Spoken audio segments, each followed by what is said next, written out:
where are the playmakers? There's not enough playmaking ability on this roster currently. It just feels like a bunch of misfits kind of right now when I look at it, and you need a stud. We've been talking about it. They got to land in the last couple of spots, a couple of dudes.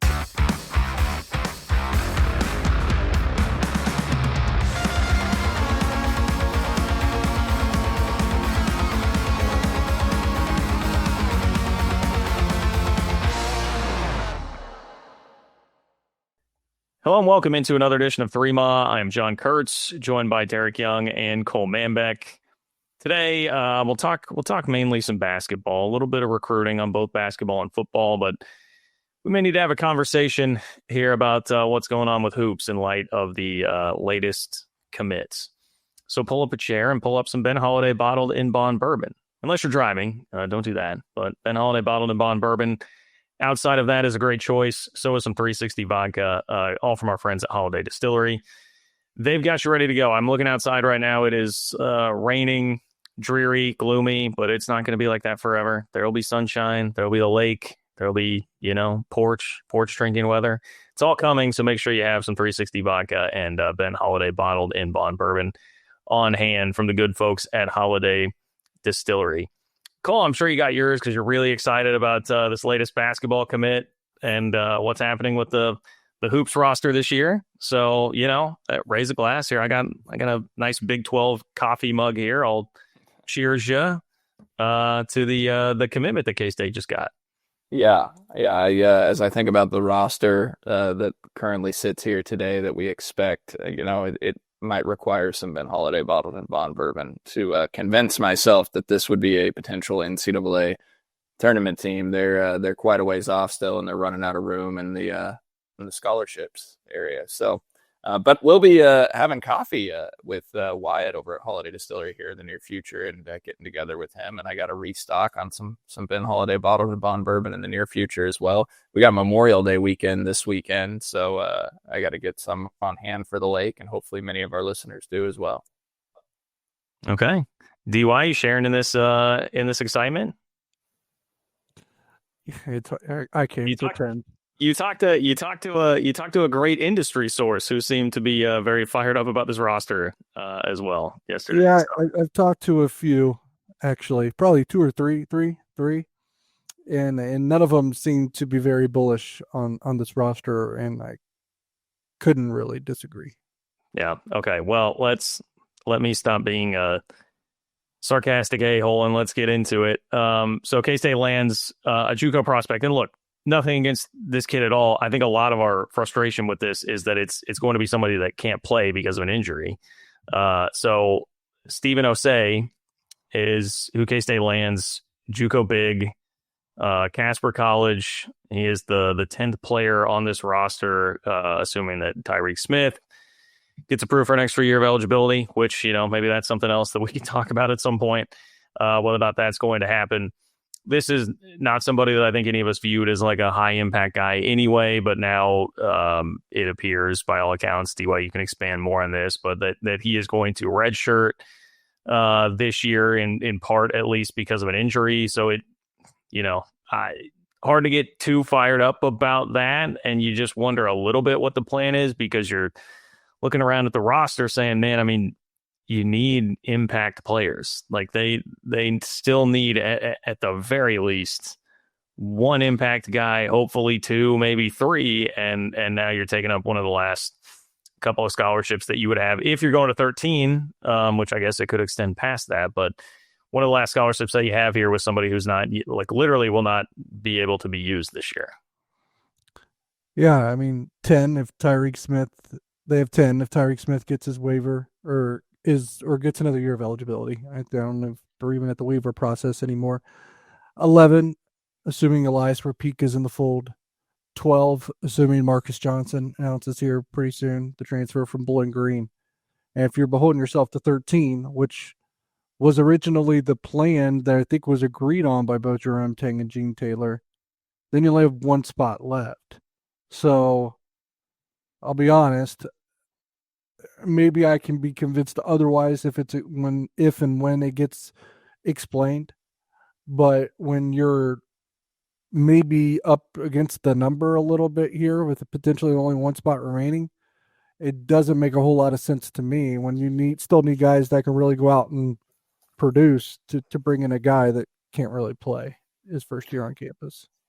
Yeah, I mean, Osei's a luxury add if you feel like you have the roster in a good place and you can take a Yeah, stab at a flyer on a guy and redshirt him because you like his tape's not potential. bad. Yeah, his tape's not bad. It's just I don't know if you can take anyone that can't play right now.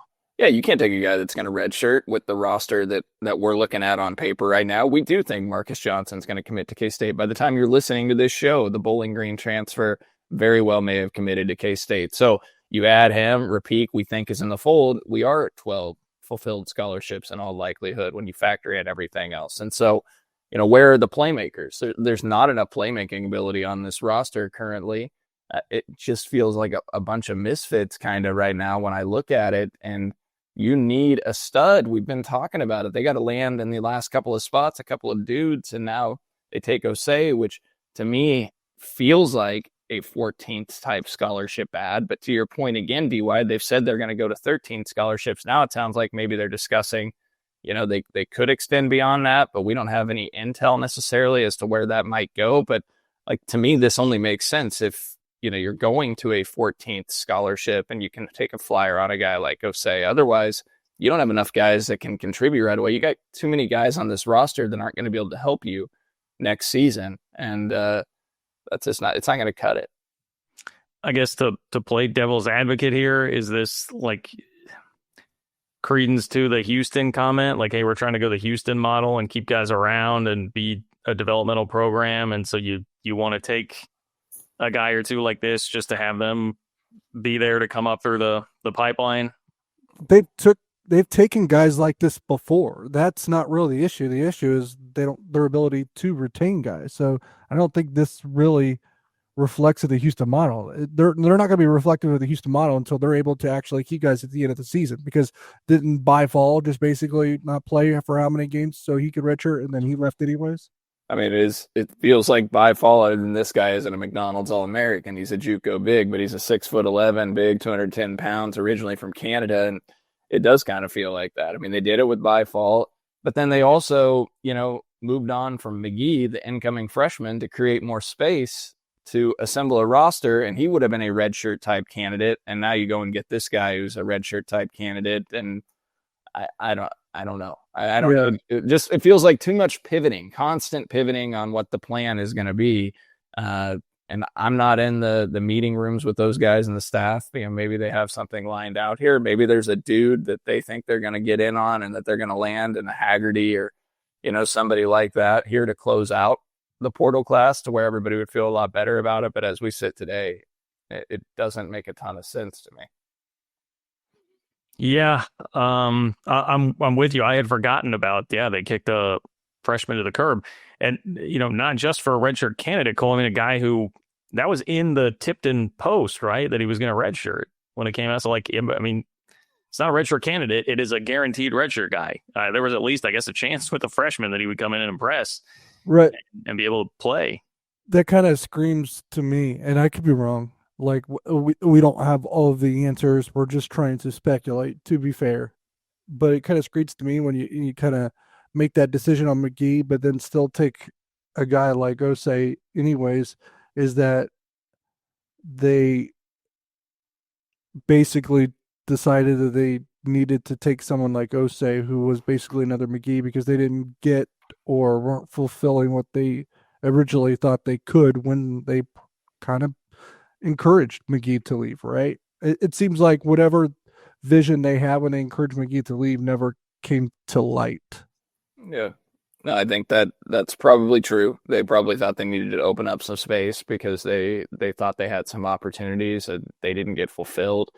Like when you look at the overall roster, like and the guys that they brought in the portal, they're relying on a lot of guys to transfer up that haven't played at the high major basketball level in their careers. I mean, you've got, assuming Marcus Johnson is in, you've got a Bowling Green transfer, you've got an Akron transfer in Nate Johnson, Munn transfer, an Abdi Bashir, McGriff coming from UNC Wilmington.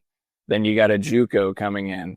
And then you got 2 Europeans who honestly might have went up against the best competition out of all those guys that played at the lower major, mid-major basketball schools that we just named off, especially Rapik, who's in the higher level Euro League, but Kostic possibly as well. But those are 2 guys that haven't played college basketball. Like, it's going to be a new culture shift for them. And so there's nobody at the high major level that's been in a Power 4, Power 6 hoops league that's had success, that they have brought in through the portal in this class. And then you're looking at like David Castillo having to make a huge jump from really struggling last year. Zay Wilson, an incoming freshman guard, having to potentially make an impact as well. It doesn't feel that encouraging, guys.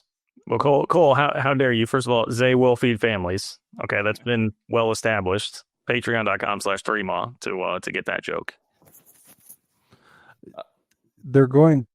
I mean, the way that this thing's being composed, and I'm not saying there's a 0% chance of this, but Nate Johnson has to be one of your best players for sure. He's probably is the best player on the roster at this point now. And like I had someone, like an industry source, kind of say to me, well, if Nate Johnson's your best player, you're probably not having the roster that you need to make the NCAA tournament. So we'll see where that goes.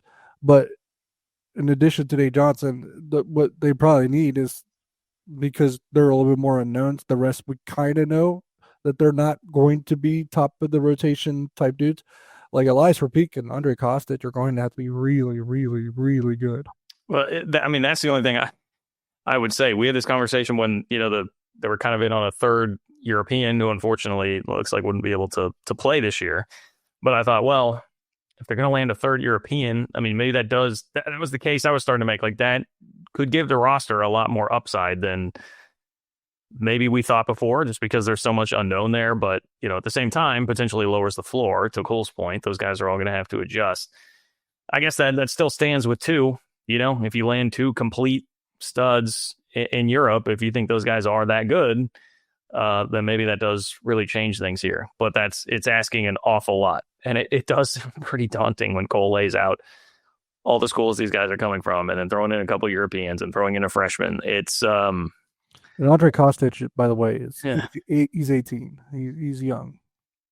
Yeah, right. Yeah, these are not. It's not like you're bringing over 24-year-old Europeans. Well, Rapik will be 22 when he's here, I think, but that's the only difference. Yeah. Okay. Fair enough. All right. Well, I'm a little thrown off today because DY is not wearing any home field apparel. It does not appear. I don't think they make button downs. No, I don't think anyone is. I got home field hats sitting next to me. Gosh, I need to puff that out. Gosh, if you're watching that, got it all folded up here. I've got home field hats galore sitting next to me, guys. Wow. Yeah, yeah. You like this one, John? DY, you like the cat? Yeah. Shaggy Willie logo, by the way, not Cocaine Willie, as I've learned. You guys see me wear this one. I didn't say rock this one. I've caught myself saying rock this one, and John said we get made fun of and sound older for saying that. And then, you got the Shaggy Willie. We are older. That's fine. Yeah. So, and then you got the Michael Beasley jersey right here, John. Well, that's not home field apparel. You're right. That's not. But apparently he's like demanding a trade in the Big 3 or something. Yeah. I did see that. Yeah. Well, he should get it. He should get it. Big 3 legend, Michael Beasley, and friend of the show, Michael Beasley. Also, I might add, homefieldapparel.com. If you would like to get some of those hats that Cole has, or all the other K-State designs they have, it's tons of great stuff. Would highly encourage you to get over to Home Field Apparel if you want to be looking good. If you're supporting K-State baseball in a regional coming up, or the Big 12 tournament, look at that, Cole. We didn't jinx them to the point where they weren't gonna make it to the postseason. It would appear right now. That's good. Get stocked up. Homefieldapparel.com. Use promo code 3MOD24 for 15% off your first order. That's promo code 3MOD24 for 15% off your first order, and we're back in just a moment. Shop Chiefs tickets and more with no fees. Plus, save big with code KCSN at ticketsforless.com, the official ticket provider of KC Sports Network. Success in real estate takes more than vision. It takes the right financial partner. When someone takes something rundown and turns it into something great, that's called a comeback story, like Brain Group. They take distressed properties here in KC, completely rework them, and then turn them into valuable real estate. But that kind of work needs the right bank behind it. Enter Emprise Bank. They're not about cookie-cutter loans. They saw Brain Group's vision, backed them, and now they're making big moves in Kansas City real estate. Talk about your partner in possible. Emprise doesn't do one-size-fits-all financing. They invest in potential and back growth. Visit emprisebank.com/KC to learn more. Emprise Bank, member FDIC, equal housing lender. It's playoff time, and if you're still just watching games, then you're missing out. With Pick 6 from DraftKings, you can turn your hoops knowledge into real cash. Just make your picks, track your score, and if you hit all 6, you're looking at bigger payouts than Prize Picks flex plays. Nobody's dropping better payouts than Pick 6. Hit 6 picks, and that's 25 times your cash. And if you beat your competitor, you could be looking at a 500 times bag in your pocket. And right now, new customers get $50 in bonus picks with just a $5 entry. The playoffs are on, so why not take a shot at making a little money while you're watching? Download the DraftKings Pick 6 app right now and use code KCSN. That's code KCSN to play $5 and get $50 in bonus picks. Better payouts, bigger wins, only on Pick 6 from DraftKings. The crown is yours. Gambling problem? Call 1-800-GAMBLER. Help is available for problem gambling. Call 888-789-7777 or visit ccpg.org in Connecticut. Must be 18 plus. Age and eligibility restrictions vary by jurisdiction. Pick 6 not available everywhere, including New York and Ontario. Void where prohibited. One per new customer. Bonus awarded as non-withdrawable Pick 6 bonus picks that expire in 14 days. Limited time offer. Terms at pick6.draftkings.com/promos. Okay, so the other part of this with the roster discussion is that apparently, and I'm going off of what you guys told me in the group chat. I did not hear this on K-Man, but Anthony Winchester went on there and said 15. They could still be going to 15 roster spots as opposed to 13. Am I correct in saying that? Yeah, I think it was. Now I didn't hear it myself, so it's. I didn't hear it either. It's secondhand for a lot of other people. Let me issue a formal apology to Mitch Fortner. Sorry that none of us listened to the game to actually hear that, and we're going off of what somebody threw in a group chat. Yeah, well, it was in. I saw it multiple places that people listening that did say that. So it was said, but I think the way that they described it was he's basically said it's like I don't know if he said ongoing discussion or an open discussion or something still being talked about. Yeah. So, but what I would say is, I guess all of us could say from talking to people within maybe that sphere of influence, it sounds like there would be a lot of logistical. I wouldn't say logistical hurdles, but a lot of logistical movement that might be required to go to 15, and in ways there is some disadvantages to doing so because it could chew into the revenue sharing pie.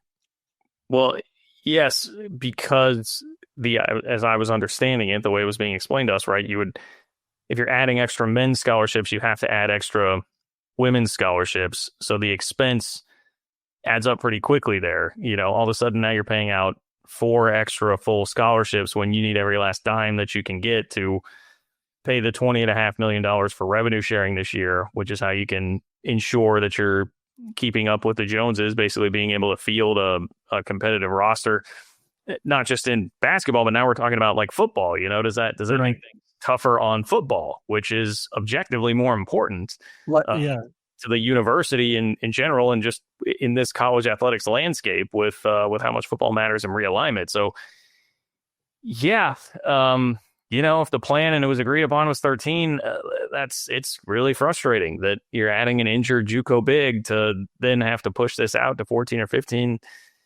potentially cost the school more money. Now, will that happen? I guess we don't know. So in fairness, this is some educated speculation about what could be happening there. But those are the potential ramifications here of not being as organized or not locking down what everybody hoped that you would with the basketball roster. For me, it's kind of like a cost benefit thing too, right? Like, is it worth those kinds of expenses for a guy that can't play? Yeah. And By the way, DY means like literally will be unable to play. Okay, not necessarily like that the guy can't play. Oh yeah, not can't play as in he's not good enough. He might be. I didn't mind his film. I mean, he literally is unavailable for the first year. We don't know what the injury is, right, DY? No, I don't. I just know that the plan right away, and multiple people told me, was for him to redshirt. Yeah, 11 points per game, 7 rebounds as well for his numbers this last Not year. a scrub. Yeah. No, he looks fine. I mean, I think he could eventually be a contributor. There was questions, is he, pick and pop type 4 type, Naquan Tomlin type? He's not. Like, you watch his film, he's a back to the basket big, he's a rim runner, but not somebody that's going to play on the perimeter at a decent clip as well. So to the point of 15 scholarships, guys, my thing is obviously, yeah, it costs a lot of money, to extend the scholarships. You guys already hit on that. But I also would just say, like, that's something you have to know going into the portal class. I think, DY, maybe you made the point in our group text yesterday when we were talking about this, but like, you can't be talking about this on May 20th that you're having discussions about, well, maybe we might go to 15 or 14 scholarships and push beyond the 13. Like, we're over 2 months into the portal cycle here since K-State's season ended. Like, you have to have that planned out, and I think they did. I mean, I think they had a plan of 13 scholarships, and that was what was agreed upon with Jerome Tang and Gene Taylor. And now they're probably sitting in a spot where they're like, it's not quite working out the way we want. So, we'd like to add this guy, but he's more of a developmental piece, and he'll redshirt. So we'd like to go to 14 scholarships possibly so that we can still have room for 2 more guys that maybe one could be a stud that could really come in and contribute. But that's all stuff that, like, you got to know going in. Like, you cannot just be flying by the seat of your pants right now, just saying like, hey, like, maybe we go to 14, maybe we go to 15. That's May 20th. It's almost summertime. So I don't know. Interesting to me is, in ways, they seem to be, to John's point, kind of now that they have to practice retention, and that's something that they've struggled with, but they're kind of building a roster that's going to be ready to compete in 2 years, not this year. Do we know, DY, the Europeans, so Kostic and Repeat, there's buyouts affiliated with landing those guys. Does K-State retain the rights to their, like, college careers at that point when you pay the buyout? Maybe we need to have some sort of somebody with a legal background, but like, you pay a bunch of money to get Kostic bought out of his professional contract, and in a year from now, could he enter the portal? And that team that gets him didn't you have to pay the buyout? I wonder how the contracts are written or the paperwork there. Probably because you're not buying them out for more than 1 year. You're just buying them out of that contract. Yeah, I would imagine it would absolutely have the. Yeah, and we've seen international players transfer all over the place. Look at all the kids that Illinois got. I was just going to say, Illinois' roster has about 7 of them. So Ivicic, Stojakovic. Most of them, yeah, Stojakovic. You're not, right. But the cool. I understand that you think you're owed that player exclusively, but you're not, because you're not really buying him for a certain amount of time. You're buying him out of his current contract.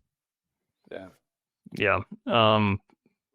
DY, that's a really interesting point, actually, about are they saying, hey, even though it's been back-to-back years out of the NCAA tournament, we know there's a really hefty buyout attached to this contract. We feel secure enough that we're going to put together a roster sort of building for the future, and we're going to stick to the Houston model, try and keep guys around it up. Now, that may be, that's not something you would want to share publicly with guys that you're bringing in, especially who might be, still being courted by other teams at this point and trying to pry people away. Or with your maybe that's something in the back of their mind. Like, hey, maybe it won't be a great thing this year, but if we can keep a good chunk of this, it will be better the next year.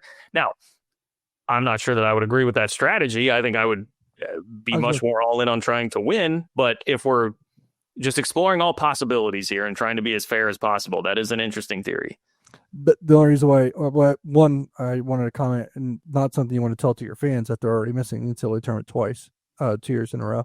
But the only reason why it came to my mind, and you guys can tell me I'm wrong here, and I don't know who's left that only has 1 year of eligibility besides Tyreek Smith. There's probably a few others. Nate Johnson, does he only have 1 year? McGriff, only 1 year. Marcus Johnson, only 1 year if he So you have 4 1-year players, but the theory was working as in you are basically signing a guy to play in 2 years, and Steven Osei. You have an 18-year-old international player in Kostic. You have Xavier Wilson, who's a true freshman, and Castillo, Castillo's still young. Yeah. Moby has 2 years left right now, I believe. Bashir has 2 years left. Moby is the JUCO thing working in his favor too. So Bashir 2 years. Anybody else we're missing? But I just, the flaw in that theory is that expecting to be able to do that, especially based on their track record, be able to carry over a bunch of the roster, I think is a fool's errand. It's a difficult thing to pull off. I mean, Houston it's incredible what they're able to do with that, but they're the exception to the rule, I think, in this day and age. Like, you got to assume that, it's because especially if the idea is, hey, we may take some lumps this year. If you take some lumps this year, guys are going to jump ship. I mean, that's just and that's not a K-State specific thing. That's a basically anywhere specific thing. They'll have too many options. They'll be out. So. Yeah, I'll be curious to see how all this works out. But while they might have a tougher, more likable roster in terms of the characters, personalities, and the type of dudes they have on the team, it is not nearly as talented. Yeah. Okay, let's take another break, come back and talk a little bit of football recruiting to close it out. We're back in just a moment. Thanks for listening to KC Sports Network. Make sure you download our new app. Find it on the App Store or Google Play. Just search KC Sports Network. Okay, I'm gonna throw something at you here, DY and Cole. I have been there comment actually from the prior conversation real quick. Oh, okay. To talk about that maybe 2-year plan, which I don't know if it is a 2-year plan, and I don't know if I'd agree that they should be operating like one. Wasn't they chasing a high school guard that could reclassify too? So Caden House. That's right. I'd forgotten about that.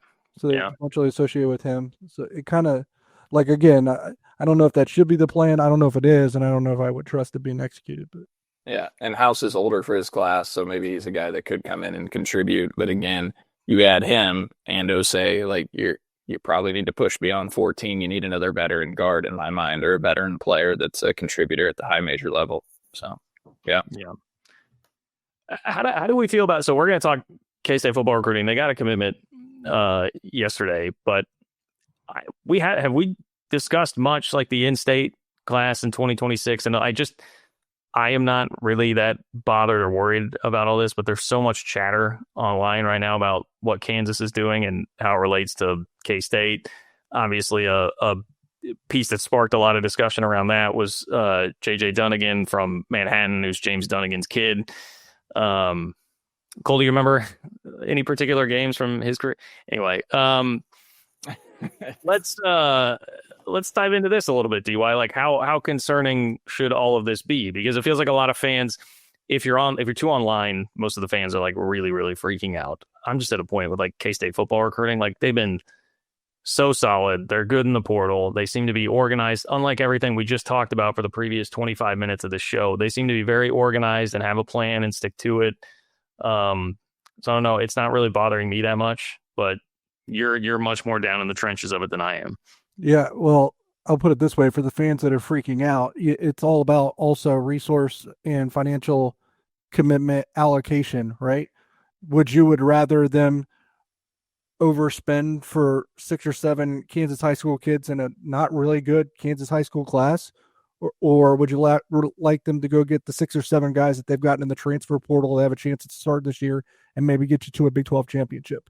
Because if you go and overspend for some of these Kansas kids, like you're maybe suggesting and encouraging, not you specifically, John, but just the ones that are kind of freaking out, then you don't get a starting left tackle in George Fitzpatrick. Then you don't keep starting defensive end Toby Osensami. You don't get to sign potential standout receiver transfer Jaron Tibbs. They put their money in those places. They don't really put their money into high school seniors or incoming freshmen that aren't going to play. You have to have a system and you have to stick to it, and they have. So I think Kansas overspend is kind of maybe not drastically, but they put a lot of financial resources behind putting together this in-state class, right? And I actually think it was a good decision for them to do so, probably. So I was just going to say, so a lot of this comes down to just your different programs in different places with different needs. Because I agree with you, DY. I think for Kansas, a place that for the last however many years has just, I mean, they went through coach after coach who just didn't care about in-state recruiting and didn't try.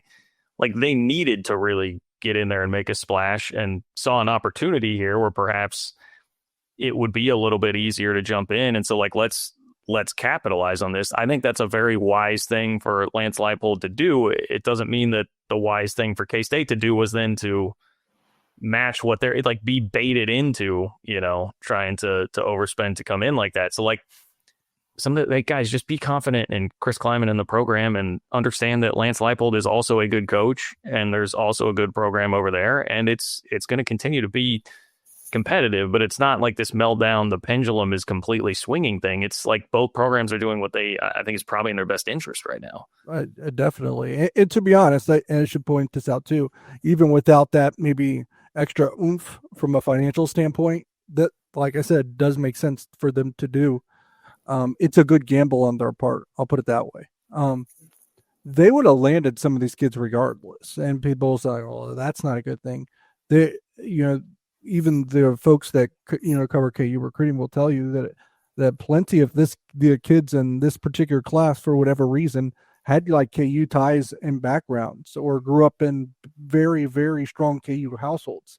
And in the past, those kids would still end up going to K-State because KU's program was a dumpster fire. It is no longer a dumpster fire. They can swallow that pill and go to KU because that program is in a better spot than it once was. So they're part of that too. Like the kid they got from Lawrence, Josh Galbraith, he would have went to KU no matter what. Nate Sims, the receiver from Ottawa, same thing. Caden Snyder, the offensive lineman from Salina. So a handful of these guys would have went to KU no matter what too. But it just kind of worked out that way with this class. What I will say is I'm not a huge supporter / fan of this class, and relative to the in-state classes around it. So, yeah, I'm okay with the approach that K-State is taking. And to be honest, I haven't always felt this way, but I think K-State's perhaps the leader in the clubhouse right now for a grade bend tight ending in Premer. I was going to say, you land Premer, DY, and that kind of flips the script, right? Back-to-back years, you land Cure, you land Premer, you land top 50 recruits that reside in the state of Kansas, top 50 national recruits. I think there's two absolute studs in this in-state class, Ian Premer and J.J. Dunnigan. And I think there's a couple solid guys after that, like Joshua Galbraith, for example, the linebacker out of Lawrence, I really like. But outside of like 4 or 5 guys, I'm not sure there's anyone that'd be beating down the doors to take. Yeah. And I mean, you did, to be fair, like people that hear you say, a lot of these kids grew up KU fans, and then like a KU fan hearing that's going to be like, well, we got a guy from Manhattan, Kansas, whose dad played at K-State. That's a unique situation. Let's just call a spade here. Like there's some things behind the scenes driving that recruitment that are a bit of a headache. So I don't know. I don't get too worked up about that necessarily. I mean, Tyron Parker, the receiver from Shawnee Heights, that's a kid that visited K-State multiple times. He was probably a take for K-State, right, DY, or did they kind of hold off? They would have taken him. Yeah. I don't know that they, in the last hours, they were aggressively beating down the doors, but they would have taken him. And in a normal year that this wasn't transpiring, this little KU surge, K-State would have got that kid. Yeah. What about Maxwell Robinson, Derby, offensive lineman? He looks like one of the only. There's 7 kids in the top 10 committed to KU, according to. I think now that he would be a big project, and since Kansas State, and I don't know why his name is escaping me, took the kid from Mel Valley, who's probably a project, but maybe a good one. I don't think they would take both. So why am I blinking on the name?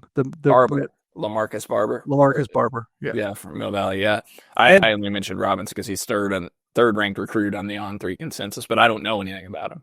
So I don't know if his stock's kind of dripping a little, dropping. Yeah. What you said makes sense. I mean, he's listed as an interior offensive lineman. Barber's an interior guy, so I'm not sure you take 2. Okay. Yeah. And the 27 class is not going to be really, really deep either in Kansas. Yeah. Well, I mean, some of the pushback that frustrated me that I saw to this yesterday was like, kind of this, small time Chris Kleiman not able to compete. That I think is the most. Sure. I know that was, and I'm sorry. Look, let's just say it. Harambe, that's for you, dude. The meltdown yesterday. Love you. Love what you bring to the Discord. But seeing like, hey, this is small time. Like, first of all, they're the one super national prospect that's in the class is the one that they appear to be leading for right now. And then two, yeah, they landed Lincoln Cure last year. They've done a really good job nailing down some pretty high level pieces in the transfer portal. Like I don't think that's a fair characterization at all of what's happening here. If you want to say Lance Leipold is perhaps getting the better of him, then like that's a different discussion. But I think we've already discussed where we land on the nuance of that discussion. I would put Dunnigan in the national discussion there with Premer. Yeah. Yeah. I mean, last year K-State landed 3 kids in the top 10 in the state of Kansas, but one of them was Cure. Then you had Brock Heath. The third one is escaping me. Well, they landed McGuire Richmond. Yeah, and then they had Ashton Moore. Wolfsburg. Yeah, I think he was 14th in the On3 industry consensus. The 2024 class, they landed, that was the class that had Avery, right? Am I thinking of that right? That's 23. Okay, so we got to go back to that class that had Jordan Allen, Avery, Dylan Edwards, Andre Davis, who's no longer, Andre Davis hit the portal, right? Yeah. Yeah. And William was in that class. Okay, yeah. So, gosh, it does not feel that long ago. Well, I mean, at some point, they Jay Sean Ross, I know that was, obviously they didn't get him out of high school, but they got him on the rebound now too. I don't think it's fair at all to say that they're not landing big time prospects. And Dylan Edwards, John. I mean, that's part of the significance we talked about before. Like, you maintain relationships, you might finish second on some of these guys when they leave high school and go to college, and then you land them. By the way, that class of 2023 for Kansas State, maybe this is part of a larger discussion, has a chance to be just absolutely. If you go back and look at who they landed in that class of 2023, Avery Johnson, Rex Van Wy, hey, he's playing. Will Lee, who's projected as a top 15 pick in the NFL draft next year. Now he's obviously gone, but that's still the kids you're signing. Jordan Allen is going to play this year. Trey Spivey, Donovan McIntosh is going to play this year. Joe Jackson, Asa Newsome, Andre Davis, Terry Kirksey, Kenigel Thomas, Wesley Fair, Ryan Davis, Will Ancio. Now, the Chidi Obi-Izor is in that class. Jace Brown is in that class. Austin Romaine is in that class. Jack Fabris is in that class. Asher Tomaszewski. And they also, in that class, signed transfers Keegan Johnson, Javon Banks, Jacob Canute, Trey Schomburg, Marquise Siegel, and Tyler Nalone. That's pretty good. That's a lot of studs in one class. Was Tobias Insomnia in that class, or was he the 22? I think he was a year earlier, right? He must have been. So. Yeah, I think Toby was 22. He must be earlier. Okay. Yeah. They did a nice job in that class, certainly. I mean, that could be the foundation. Your 3 best skill position players on the offensive side of the football could be, Jace Brown, Dylan Edwards, and Avery Johnson on this year's team. There was a lot of potential draft picks that are rattled off in that class. I mean, some that's left. But... Yeah. And on the defensive side, Austin Romaine, being talked about a draft pick heading into his 3rd year now. Yeah. Okay. Real quick. How do we feel about Oliver Miller, state of Colorado offensive lineman who committed in the 2026 class yesterday to the Cats? Good pickup. Beat a couple of Big Ten schools, Purdue and Minnesota for him. It seems like Brian LePack kind of just goes and gets his guys, and he's a really good recruiter. Good size, man. 6'6", 310 pounds for a kid that's a senior in high school. So you like that. Cherry Creek is a power in the state of Colorado. So you like getting a kid from that program. Same high school as George Fitzpatrick. Yeah. So, yeah. That's what there. Is that the 4th commitment in the class? I think so. Who else? Ford, Brandon Ford, LaMarcus Barber. It is 4. Yeah, I'm looking at it right now. Ford, Barber, and there's someone else. Yeah. DJ Ackerson. Oh, the linebacker. That's right. They beat out Oklahoma State for a kid from. No, he's from Oklahoma. Oklahoma. So and he beat out Oklahoma State for him. So, yeah. Well, I mean, I think we'll see a flurry, and we'll have probably some shows talking high school recruiting more in depth here over the ensuing weeks, because I think we're going to see a flurry of commitments. Probably. Yeah, they always kind of do that. The Chris Kleiman's system is to just basically just load the class up in May, June, and July. That's the months that he tends to kind of strike. And another part of that conversation that we probably ignored or at least forgot is that it's not going to be a very large class when it comes to high schoolers either. I was going to ask, how many are you thinking, like 15? Max 16, 17, but it could be a 14, 15 high schooler class, yeah. Yeah. Okay, good stuff. Appreciate our good friends at Holiday Distillery, good friends at Home Field Apparel. Make sure you go out and support all of them. Use that promo code 3MA24 for 15% off your first order at Home Field Apparel. And thanks for listening to another show. Appreciate Nick Springer behind the scenes. For Derek Young and Cole Manbeck, I'm John Kurtz. Thanks for listening to another edition of 3MA. We'll talk to you very soon.